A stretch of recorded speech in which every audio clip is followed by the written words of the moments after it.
प्रातः क्लास चल रहा था 17/9/1967। चौथे पेज की अंतिम तीसरी लाइन में बात चल रही थी। बाबा कहते हैं ये साधु संत महात्माएं खुद ही अंधे हैं, तो दूसरों को कैसे समझा सकते हैं? दूसरों की अंधे की लाठी कैसे बनेंगे? परंतु इन बातों को दूसरा तो कोई समझ ही नहीं सकता, तुम बच्चों के सिवाय। उनको समझाया गया है कि अंधे कैसे हैं।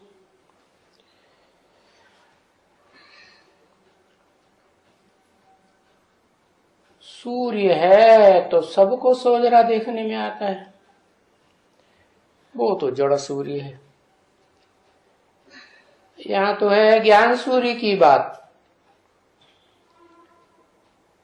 और वो ज्ञान सूर्य स्थूल सूर्य की तरह ही इस दुनिया वालों से किसी से अटैच होके नहीं रहता है, वो तो सदा डिटैच है। तो तुमको तो समझाया गया है कि तुम बच्चों को ये ज्ञान सूर्य की दिव्य दृष्टि मिली हुई है।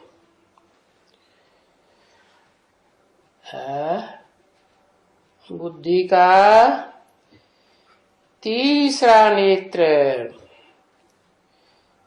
ज्ञान का नेत्र मिला हुआ है ना,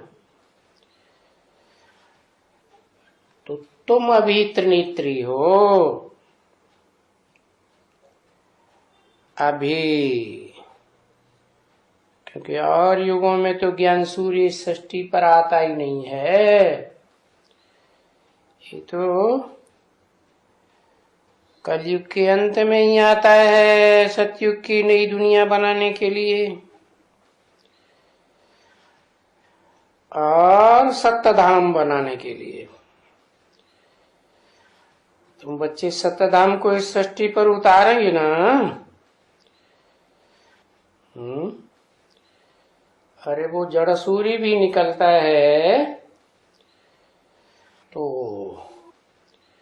चारों लाल लाल प्रकाश होता है ना। पहले तो तुम बच्चे परमधाम को इस सृष्टि पर उतारेंगे, घर बनावेंगे, तब तो आत्मा घर में रहेगी।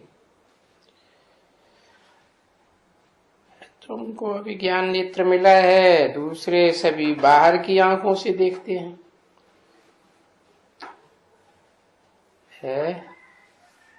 तुमको ज्ञान का तीसरा नेत्र मिला है। सब साधु संत महात्माएं बाहर की आंखों से देखते हैं। तुमको अंतर अंतः चक्षु मिला हुआ है, ज्ञान का तीसरा नेत्र।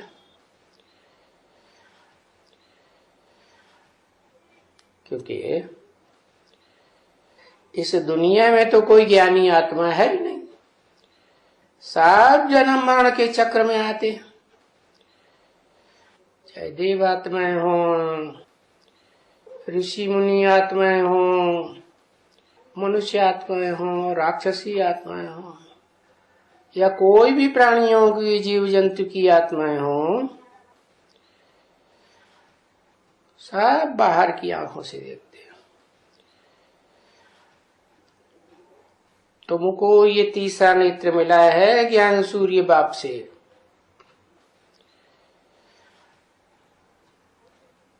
वो तो कलयुग के अंत में ही आता है, सतयुग का आदि बनाने के लिए। वो तीसरा नेत्र तुमको परमपिता परमात्मा नहीं दिया ना।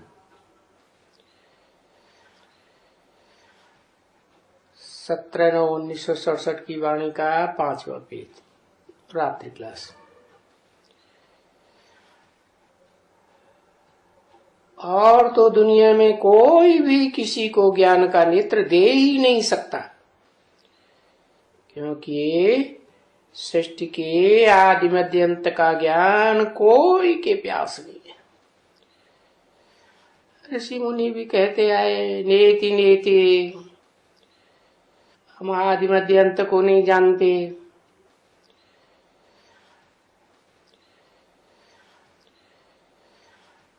गीता में भी तो लिखा है, हम आदिर है देवानाम महर्षिणाम च सर्वस्य। सृष्टि में सत्य के आदि में तो 16 करा संपूर्ण देवताएं ही थे ना। और फिर ज्ञानी ऋषि मुनियों को माना जाता है, महर्षियों को माना जाता है। वास्तव में जो महान ऋषि होते हैं, महर्षि, वो तो तुम बनते हो संगम युग में, है? क्योंकि तुम जो मनन चिंतन मंथन करते हो आत्मा के बारे में, परम पिता परमात्मा के बारे में, सृष्टि के आदि मध्य अंत के बारे में, है? वो ज्ञान का नेत्र तुमको किसने दिया? बाप ने दिया ना। तो समझा दिया जाता है। जो भी जाते हैं जयपुर में,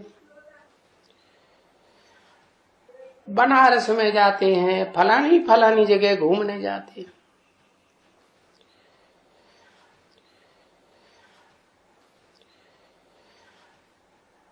अरे जहां भी घूमने जाते हो, यहां से बाबा के पास से ये त्रिमूर्ति का बैज तो ले जाओ। तुम्हारे पास नहीं हो तो बाबा से ले जाओ ना।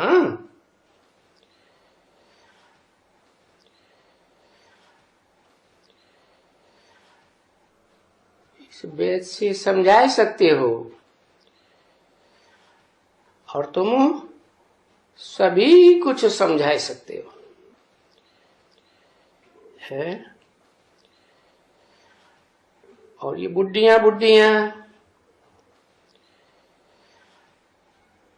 ये भी सब समझा सकती हैं 2 अक्षर। इतना तो समझा ही सकती हैं, ऊंचे ते ऊंचा भगवंत। इसे दुनिया में ही ऊंचे ते ऊंचा और नीचे ते नीचे कहा जाता है ना, है? कोई आत्मलोक की बात थोड़ी है, वहां तो सब आत्मा है, आत्मा है। बिंदु बिंदु ऊंचा नीचा का सवाल ही नहीं, कोई मर्तबा नहीं। इससे दुनिया में बाप भी आते हैं, मनुष्य तन में प्रवेश करेंगे और उसमें प्रवेश करते हैं, उस नरक को नारायण जैसा ऊंच बनाते हैं।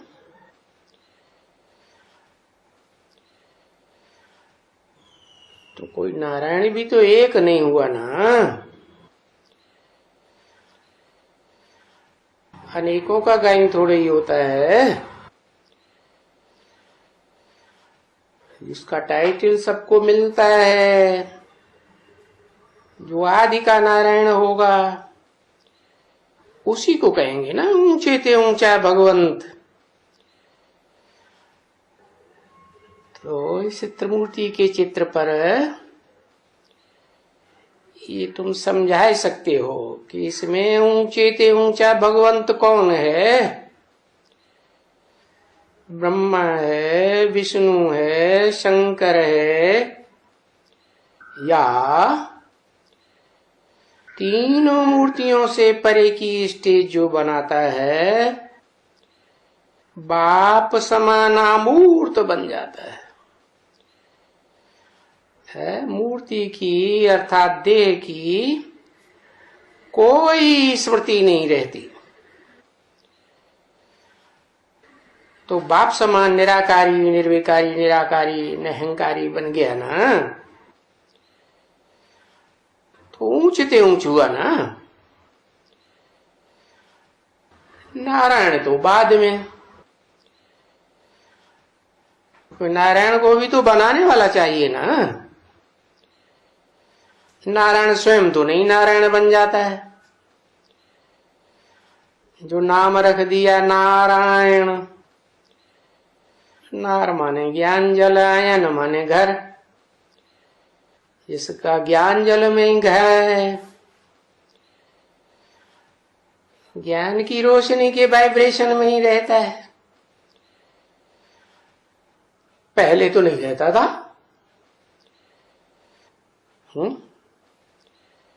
तो ऐसा वाइब्रेशन बनाने के लिए उसमें ये ज्ञान कहां से आया? कोई ने तो दिया होगा ना। तो बैज पर समझाएंगे तो समझ में आवेगा। है कि ये है ऊंचे ते ऊंचा भगवंत इस संसार में, जिसमें वो जन्म मरण से न्यारी निराकार ज्योति प्रवेश करती है। तभी तो यादगार में कहते हैं ना, ज्योतिर्लिंगम। ज्योति अकेली नहीं, लिंगम भी कहते हैं। तो ऊंचे ते ऊंचा भगवान है। वो ऊंचे ते ऊंचा भगवान एक ही है, जो तुम्हारा बाप है, सारी सृष्टि का बाप है। उसमें निराकार आत्मा भी है, मनुष्य सृष्टि का जो मनुष्य साकार होते हैं उनका साकार बाप भी है।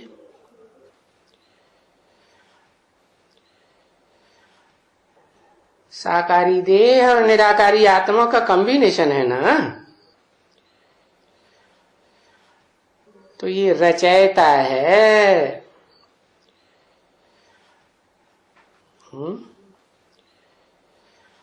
रचयिता एक ही होता है ना।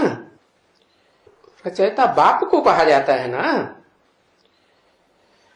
क्रिएटर है।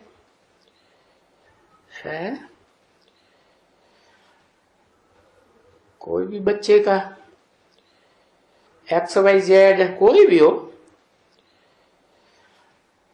उससे पूछो तुम्हारा बाप कौन है, कितने हैं, तो क्या कहेगा? क्या कहेगा? मेरे बाप अनेक हैं कि एक है? एक ही बतावेगा। तो ये एक है सारी मनुष्य सृष्टि का बाप। तो हम कहेंगे हमारा बाप है। क्यों? और कोई प्राणी मात्र में से निकले वो कहे हमारा बाप है तो नहीं चलेगा है? क्यों? तुम कहेंगे और प्राणियों में तो मन बुद्धि होती ही नहीं उतनी। ये तो हम मनुष्यों की बात है, तो हमारा बाप है। मन बुद्धि के बगैर उस बाप को कोई पहचान थोड़ी ही सकते हैं। जिसको कहते हैं त्वमेव माता च पिता त्वमेव, तुम हमारी माता भी हो पिता भी हो। तो एक ही कैसे हो सकता है? माता पिता अलग अलग होते हैं कि एक होता है? एक होता है क्या है? अरे एक से सृष्टि बनेगी क्या? नहीं, दो चाहिए। तो ये बाप ऐसा है, जिसे गीता में भी कहा है अव्यक्त मूर्तिना, मूर्ति तो है लेकिन अमूर्त भी है। क्या? मूर्ति माने साकार और अमूर्त माने है जो देखने में ना है, अव्यक्त और व्यक्त। व्यक्त माना व्यक्ति, अव्यक्त माने जो व्यक्ति देखने में ना है। आत्मा व्यक्त होती है, शरीर व्यक्त होता है, देखने में आता है। तो जो बाप व्यक्ति भी है और अव्यक्त भी है। क्या? व्यक्त माने उसका शरीर है, ऐसे नहीं है, बड़ा रूप है। आत्मा छोटी होती है, शरीर तो बड़ा होता है ना, लेकिन फिर भी अमूर्त है। मूर्त का मतलब वो मूर्ति में जो लिंग रूप दिखाया जाता है उसमें इंद्रियां, नाक आंख कान हाथ पांव है ही नहीं, तो इंद्रियों की स्मृति ही नहीं है, तो इसीलिए अमूर्त कहा जाता है। तो वो बाप कहते हैं जिनके लिए भक्ति मार्ग में मंदिर में जाके कहते हैं तुम हमारी माता भी हो, तुम हमारी पिता भी हो, एक कोई कहते हैं ना, तो वो बाप कहते हैं मुझे याद करो।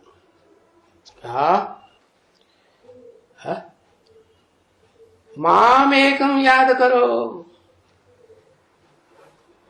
मुझे एक को याद नहीं किया और दूसरों को कोई को याद किया तो क्या हो जाएगा? है व्यभिचारी याद हो जाएगी, तुम्हारा ज्ञान ही सारा व्यभिचारी हो जाएगा।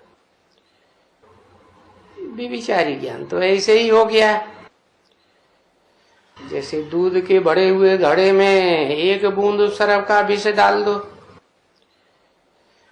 तो सारा मिक्स हो गया ना, विष ही हो गया ना। तो वो जो भी पिएगा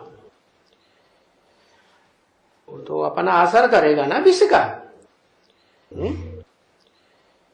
तो मैं तो इस संसार को विषय विकारों से छुड़ाने के लिए निर्विष बनाने आता हूं। कैसा निर्विष है? जैसे चंदन का पेड़ होता है ना, उसमें ढेर सारे सर्प लिपटे रहते हैं और सर्पों के अंदर ढेर सारा विष होता है, लेकिन उस चंदन के वृक्ष की लकड़ी लेके आओ, है उस चंदन को घिसो और अपने सारे शरीर में पोत लो, विष काम करेगा? नहीं काम करेगा। तो कवियों ने तो बात बना दी, कविता बना दी। क्या? चंदन विष व्यापत नहीं, लिपटे रहत भुजंग। अरे वो तो भुजंग जानवर की बात हो गई, चंदन का वृक्ष वो जड़ वृक्ष हो गया है। ये कोई चैतन्य आत्मा की बात हो रही है? अरे है, वो तो मिसाल दिया। असली बात क्या है? असली बात तो ये है कि इस सृष्टि पर आत्माओं का बाप जब इस सृष्टि पर आते हैं तो तुम बच्चों को प्योर आत्मा बनाते हैं। क्या? ऐसी आत्मा बनाते हैं जिसको देह की स्मृति का नाम निशान नहीं रहता, देह भान से परे। अब कोई कहे कि देह ही नहीं होगी तो सुख कैसे भोगेंगे? है? हमें नहीं ऐसा भगवान चाहिए क्या जो इंद्रियों के भोग भोगने से ही अलग कर दे।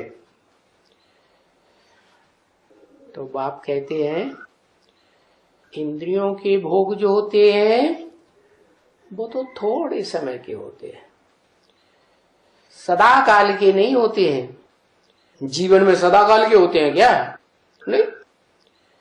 मैं जो सुख देता हूं आत्मिक स्थिति में रहने का, वो तो अतीन्द्रिय सुख है, इंद्रियों की दरकार ही नहीं, सदा काल का सुख, जब तक रहेंगे क्या उस विष्णु लोक में, नाम ही है विष्णु, जहां नो विषय टाल, विषय विकार का नाम निशान। अरे विषय विकार का नाम निशान नहीं तो क्या इस दुनिया में नहीं रहते है? अरे इसी दुनिया में तो जीव जंतु प्राणी ढेर सारे हैं ना, जिनमें विषय विकार भरे हुए। प्राणी होते हैं, पक्षी होते हैं, पशु होते हैं, कीड़े मकोड़े होते हैं, क्या वो बेविचारी नहीं बनते हैं? वो तो बनते। तो इसका मतलब इस दुनिया में नहीं रहेगा क्या विष्णु? अरे रहेगा, लेकिन जिनके साथ भी रहेगा उनको भी निर्विष बना देगा। क्या? हाँ, तो दिखाते हैं विष्णु को। कैसा दिखाते हैं? सांपों की सैया पर आराम से लेटा हुआ दिखाते हैं ना। क्या जड़ चंदन का वृक्ष है क्या है? कोई प्राणी सांप है क्या? नहीं। कोई पशु थोड़े ही है, मनुष्य है। तो कहते हैं ऐसे निर्विषय पति से पावन बनने के लिए मुझे याद करो, तो तुम विष्णु लोक में रहने काबिल यथा राजा तथा प्रजा है विष्णु के परिवार के भांति बन जाएंगे, पति से पावन बन जाएंगे।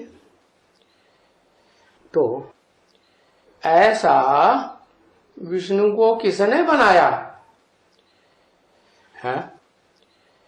विष्णु जो पावन है सदैव, अपवित्रता का नाम निशान नहीं, नो विषय टाल, तो किसने बनाया?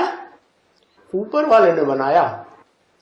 अच्छा, ऊपर रह करके सब कुछ काम करता है, फिर क्यों कह दिया ऊपर वाला है?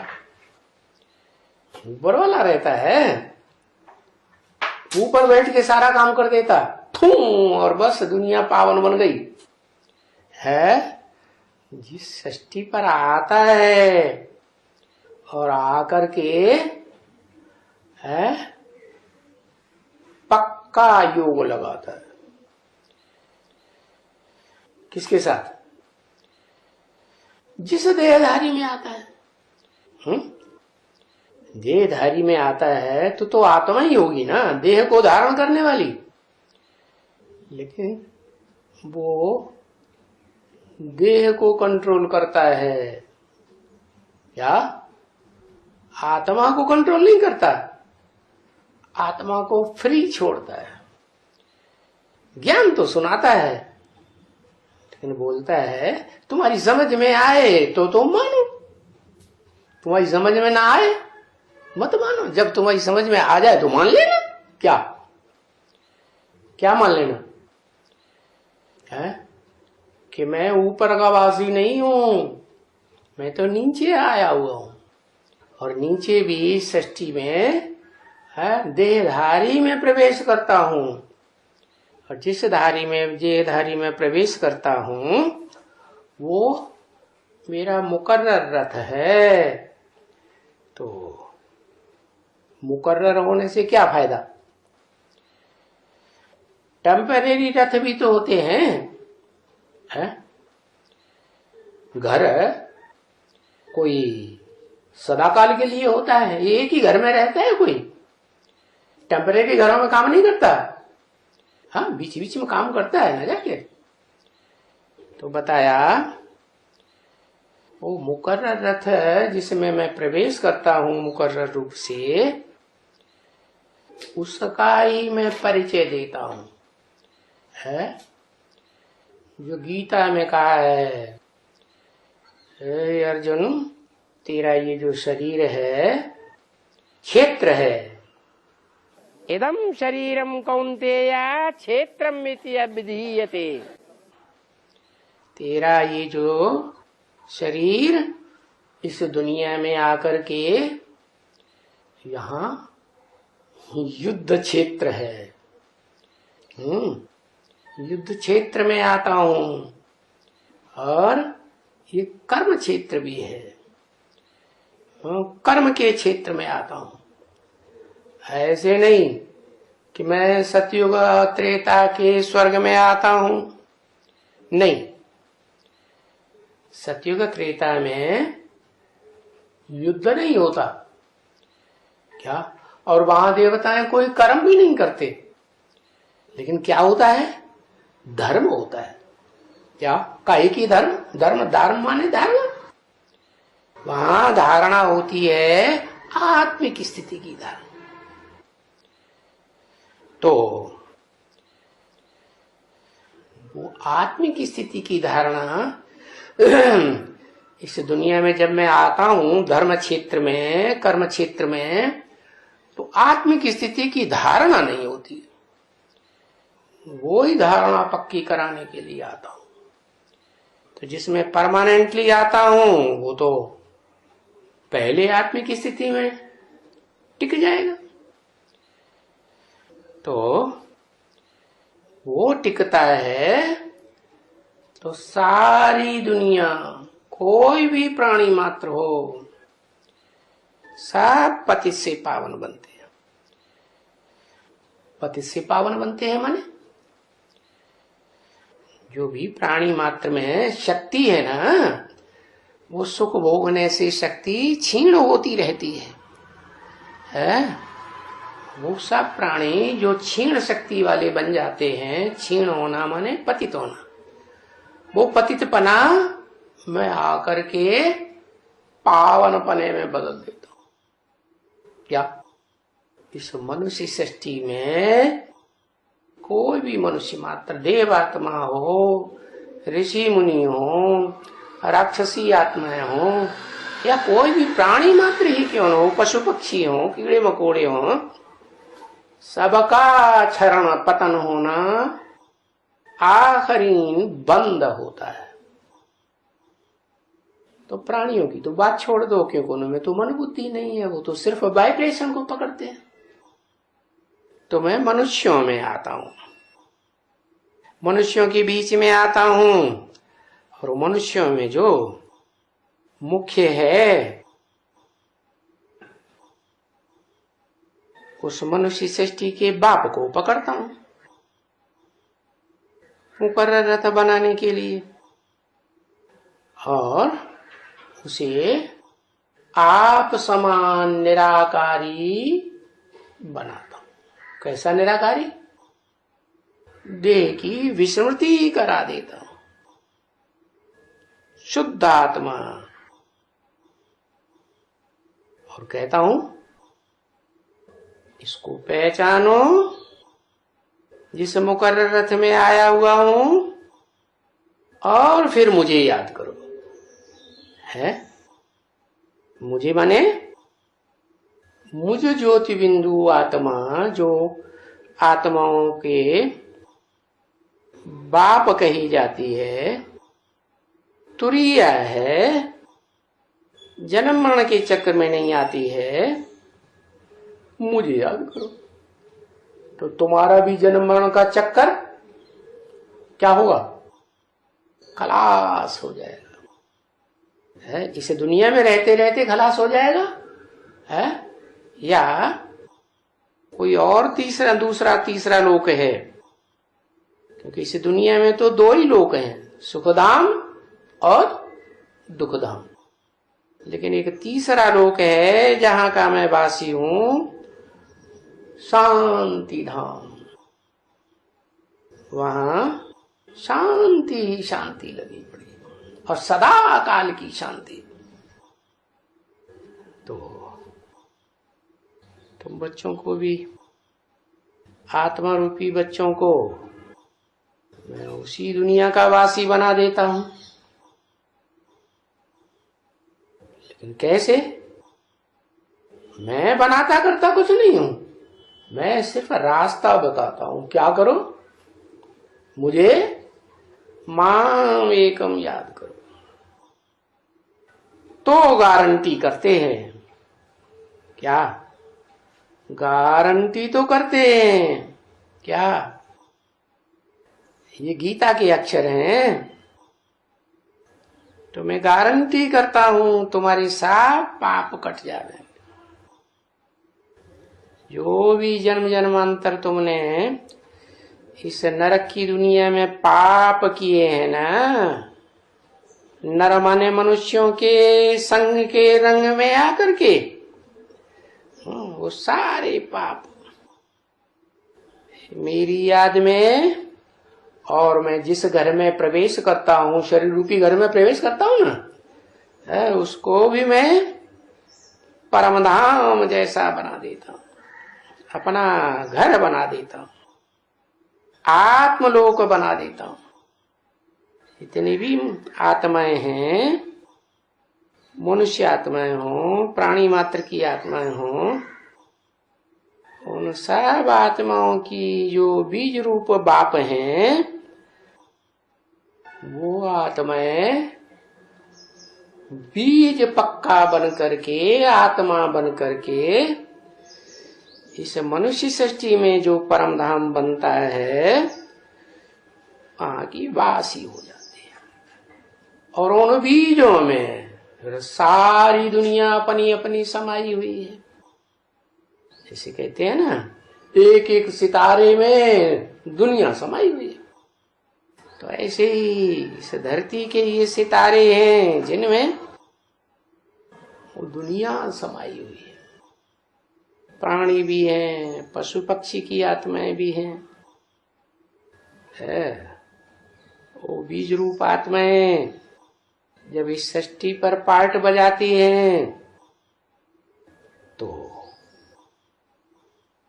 सृष्टि तो सतो प्रधान होगी ना। पहले मैं आता ही हूं सत्य की दुनिया बनाने के लिए, सत्य धाम से आता हूं तो सतयुग ही बनाऊंगा ना। तो शर्त है, मुझे एक को याद करेंगे तो तुम्हारे पाप कट जाएंगे, जन्म जन्मांतर के पाप कट जाएंगे। और फिर यहां जो पवित्र दुनिया बनती है पहले पहले विष्णु लोक, जहां अपवित्र इंद्रियों का कोई नाम निशान भी सुख का नहीं रहता। इंद्रियों से परे की सुख की पवित्र दुनिया में, एकदम पावन दुनिया में, इसके लिए कहते हो ना, पतित पावन आकर के पावन दुनिया में ले चलो। तो मैं आया हुआ हूं ना, रास्ता बता रहा हूं कि कैसे पतित से पावन बनेंगे। क्या रास्ता बताया कि मैं इस दुनिया के जिस पतित से पतित तन में प्रवेश करता हूं, उसे पहचानो, और पहचान करके मेरे को याद करो, मेरे को याद करो। और दोनों को याद करूं तो क्या होगा? हा? एक को याद करूं कि दोनों को याद करूं? हा? एक को याद करूं। क्यों? कौन से एक को याद करूं? जिसमें शरीर भी है और जिसमें आत्मा भी है, उसको याद करूं? है? मैं कहता हूं, जब मैं इस सृष्टि पर आता हूं तो तुम बच्चों को नंबरवार आप समान ही बनाकर जाता हूं। जैसे मैं निराकारी, तो तुम बच्चों को भी नंबरवार निराकारी बनाता हूं। है? हाँ, साकार में रहते निराकारी स्टेज धारण करने वाला बनाता। तो विष्णु साकार है ना, वो विष्णु लोक की दुनिया ही साकार है। देह है कि नहीं विष्णु को? देह तो है, परंतु देह की स्मृति नहीं है। एकदम पवित्र दुनिया कही जाएगी, उसको पावन दुनिया कहा जाता है। क्या क्या कहेंगे? झूठ युग कहेंगे या सत्य युग कहेंगे? सत्य का युग या झूठ का युग? कलयुग। सत्य का युग ही कहेंगे। तो उस विष्णु की ही दूसरे नाम की कथा होती है आज तक घर घर में। क्या दूसरा नाम? सत्यनारायण। कैसा सत्यनारायण है? जैसे आत्माओं का बाप सत्यधाम से आता है और इस सृष्टि पर सत्य पार्ट ही बजाता है। क्या पार्ट बजाता है? ज्ञान ही तो देता है, और कुछ करता है? कुछ नहीं करता। अरे कुछ तो करता है, जिसमें प्रवेश करता है। उसके द्वारा दिखाते हैं ना कि सारा विष पी गया, सागर में से निकला हुआ सारा हरा हर विष पी गया है, फिर भी मरा नहीं है। ये कौन सी पावर है? इसी के लिए गीता में कहा है, नहीं ज्ञान सदसम पवित्रम यही विद्यते। इस संसार में जो ईश्वरीय ज्ञान है उसके समान कुछ भी पवित्र नहीं है। और विषय विकारों को तो पवित्र कहेंगे ही कैसे? वो तो गंध है। उसमें तो दुर्गंध आने लगती है। तो मैं जिस सतयुग की आदि में दुनिया बनाता हूं उसे पावन दुनिया कहा जाता है। तो सतयुग ये पावन दुनिया थी कहाँ है? पावन दुनिया थी कहाँ? कौन? तो स्थान भी बताया, जिसमें मैं जिस घर में मैं रहता हूं परमानेंटली, वो स्थान, उसका नाम दिया भारत। क्या नाम दिया? जैसे नारायण नाम देते हैं, नारायण का तो अर्थ बताया है, ज्ञान जल के घर में रहता है। ऐसे ही भारत, भा माने ज्ञान की रोशनी है। सूर्य में क्या होता है? रोशनी होती है ना, वो तो जड़ रोशनी होती है। ये है ज्ञान सूर्य की, ज्ञान की रोशनी। उस ज्ञान की रोशनी में ही जो सदा लगा रहता है। जब से मैं आता हूं तब से लेकर तो उसे भारत कहा जाता है। तो वो भारत पावन दुनिया आकर कभी बनाता हूं, और उस पावन दुनिया में ये राज्य करते थे। क्या? वो भारत है, वो तुम्हारा घर भी है, माने वो तुम्हारी दुनिया है, वो तुम्हारा बाप भी है मनुष्य सृष्टि का, और स्वर्ग भी है। उस स्वर्ग में ये राज्य करते थे। कौन राज्य करते थे? इनको कहते हैं लक्ष्मी और नारायण। नारायण को कहते हैं सत्यनारायण।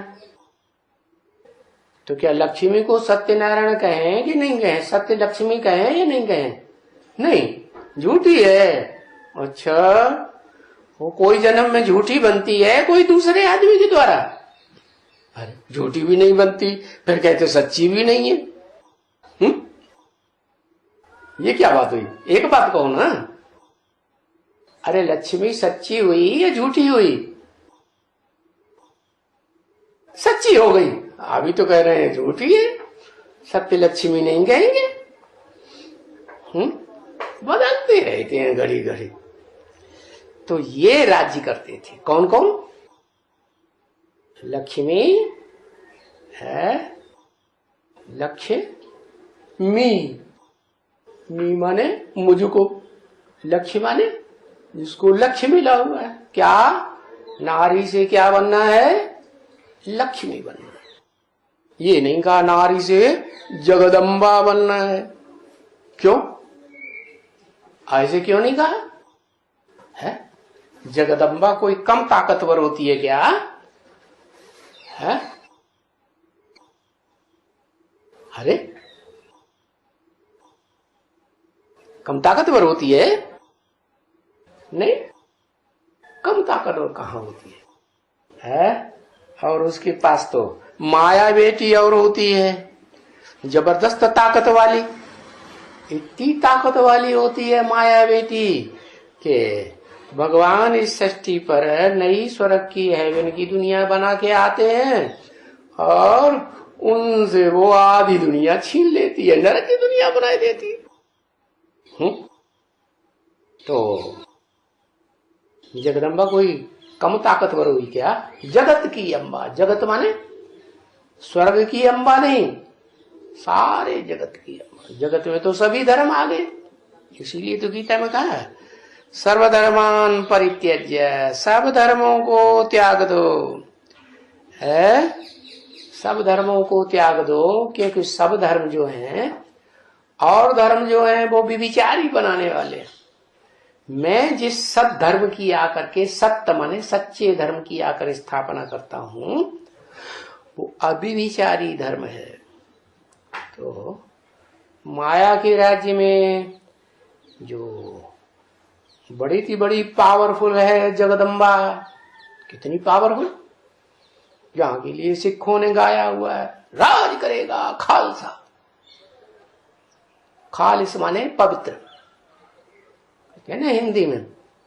अरे घी कैसा है तुम्हारे पास? कहेंगे अरे साहब हमारे पास खालिस घी है। खालिस माने पवित्र। अरे जगत की अम्बा है, सभी धर्म वालों की अम्बा, तो खालिस कैसे? अगर खालिस होती तो फिर वो सच्चे सच्चे धर्म ही पैदा होते, सच्चे सच्चे धर्म वालों की अम्मा होती।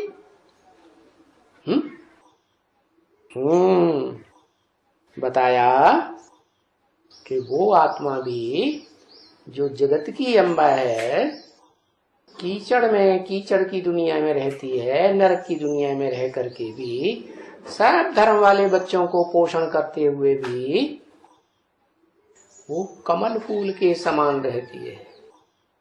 क्या? जैसे कमल का फूल कीचड़ में पैदा होता है, कीचड़ में डुबो दो, ऊपर निकालो तो कीचड़ की एक बूंद भी नहीं। ऐसे ही उस जगदम्बा का भी पार्ट है। क्या पार्ट है? जगदम्बा भी जब महाकाली भी बनकर के इस सृष्टि पर रहती है तो उसकी मस्तक में तीसरा नेत्र शिव नेत्र दिखाते हैं। क्या मतलब? माने जो शिव के रूप में प्रैक्टिकल पार्ट बजाने वाली आत्मा है इस सृष्टि पर है, कोई है कि नहीं मनुष्य आत्मा? तो उस मनुष्य आत्मा के जो मूर्ति रूप को वो भूल नहीं पाती। जैसे कोई कन्या होती है ना, और कन्या का कनेक्शन कोई पुरुष से जुड़ जाता है, इंद्रियों का कनेक्शन हो जाता है ना, तो वो जीवन भर उस पहले पुरुष को भूल नहीं पाती है। चाहे कितनी भी शादियां कर ले तो भी पहले को नहीं भूल पाती। ऐसे ही है जगदम्बा, जगत की अम्बा है ना, तो वो उसका पार्ट ही ऐसा है। कैसा पार्ट? कि जिस तन में मुकर्रर रूप से बाप प्रवेश करते हैं उस तन की पहले पहले सहयोगी बनती है। किस रूप में है? किस रूप में सहयोगी बनती है? सहयोगिनी शक्ति किसे कहते हैं? बाप कहते हैं राम है एक और बाकी सब है सीता है, तो अव्वल नंबर की सीता। तो सीता भले है, शास्त्र में दिखा है रावण भी चुरा ले जाता है तो भी रावण को आंख उठा के भी नहीं देखते। मन बुद्धि जहां लगा रहेगा तो इंद्रियां दूसरी तरफ जाएंगी? हैं? नहीं जाएंगी। तो दिखाया कि वही जगदम्बा जो धरणी रूपिणी दिखाई जाती है, धरणी माता मिट्टी का रूप, देह मिट्टी है ना, तो वो धरणी माता आत्म स्वरूप धारण करने वाली के साथ मिलकर के स्वभाव संस्कार से एक हो जाती है। ये दोनों आत्माएं हैं जो मेल खाती है तो कहते हैं महालक्ष्मी। क्या? एक देह के रूप में और एक आत्मिक रूप में। तो देह और आत्मा दोनों का कॉम्बिनेशन होता है तो वो सतो प्रधान सृष्टि में उनको कहा जाता है विष्णु रूप। दुनिया ऐसे समझती है क्योंकि वो दोनों आत्माएं जो लक्ष्मी के रूप में और जगदम्बा के रूप में पार्ट बजाती हैं वो भी विष्णु की भुजाएं बनती है। क्या? अब सवाल ये है, विष्णु की भुजाएं हैं तो भुजाएं अपने आप चलती हैं क्या? चलती हैं? नहीं, उनको चलाने वाला भी तो कोई होता है ना। तो वो चलाने वाला देखने में नहीं आता। ऋषि मुनियों ने चित्र तो बनाए दिए, शास्त्रों में दिखाई दिया विष्णु का रूप 4 भुजाओं वाला, लेकिन उन 4 जड़ भुजाओं को कौन चलाता है वो आत्मा देखने में नहीं आती। तो वो आत्मा वही आत्मा है जिसके शरीर रूपी रथ में मैं प्रवेश करता हूं, शिव परम पिता आत्माओं का बाप, और प्रवेश करके उसको आप समान निराकारी, निर्विकारी, निरहंकारी बन। क्या? वो आत्मा भले शरीर वाली है तो भी कैसी बन जाती है? कैसी स्टेज वाली? निराकारी स्टेज वाली बन जाती है और निर्विकारी भी बन जाती। जैसे पार्वती को क्या कहेंगे? शास्त्रों में क्या कहते हैं? विकारी या निर्विकारी? क्या कहते हैं? निर्विकारी। तो ऐसे ही है वो प्रैक्टिकल शरीर, वो प्रैक्टिकल में आत्मा के रूप में पार्ट बजाने वाली दोनों आत्माएं मिलकर के विश्व रूप बन करके वो वैष्णवी देवी के नाम से आज भी पूजी जाती है। तो वो दोनों मिलकर के विष्णु लोक में राज्य करते हैं, पर उनको चलाने वाला कौन? वो विष्णु लोक में होता है या कहाँ होता है? वो है फॉलो फादर करने वाला। फादर कौन है? जो चलाने वाली आत्माओं को चला रहा है वो मनुष्य सृष्टि का बाप ऐसी स्टेज धारण करता है, बाप समान, शिव समान, कि शिव विश्व की बादशाही नहीं लेता, इस दुनिया का कोई सुख नहीं लेता, तो वो बच्चा भी, बाप का बड़ा बच्चा, वो भी इस दुनिया का कोई सुख नहीं लेता, डिटैच होके रहता है। जैसे सूर्य डिटैच होके रहता है, अटैच नहीं होता, न सागर से न धरणी से अटैच होके रहता है, नहीं रहता। ऐसे ही वो मन बुद्धि से सारे संसार से डिटैच होके रहने वाली आत्मा है। वो स्वयं राज्य नहीं करती, इसलिए शास्त्रों में उसको फकीर के वेश में दिखाया जाता है। लेकिन अंदर अंदर से कंट्रोल करती है कि नहीं है? करती है कि नहीं? करती है। वो अंदर का किसी को दिखाई नहीं पड़ता। तो वो है कौन सी शक्ति? वो है वशीकरण की शक्ति है। तो जो ये लक्ष्मी नारायण है, सत्य नारायण और सत्य लक्ष्मी, ये राज्य करते थे विष्णुलोक में, प्रैक्टिकल में। अरे इनको राज्य देने वाला कोई हुआ या नहीं हुआ है? जो कंट्रोलर है वो ही राज्य देने वाला। तो देखो ये भारत पावन दुनिया थी। इस भारत में वो विष्णु जी निवास करते थे। विष्णु किसको याद करते हैं? हाँ, त्रिमूर्ति में क्या दिखाते हैं? 3 देवताओं को दिखाते हैं। तो क्या देखा है? जिन्होंने शिव महापुराण देखा होगा वो तो जानते होंगे। विष्णु जी किसको याद करते? उसी को याद करते हैं। ओम शांति।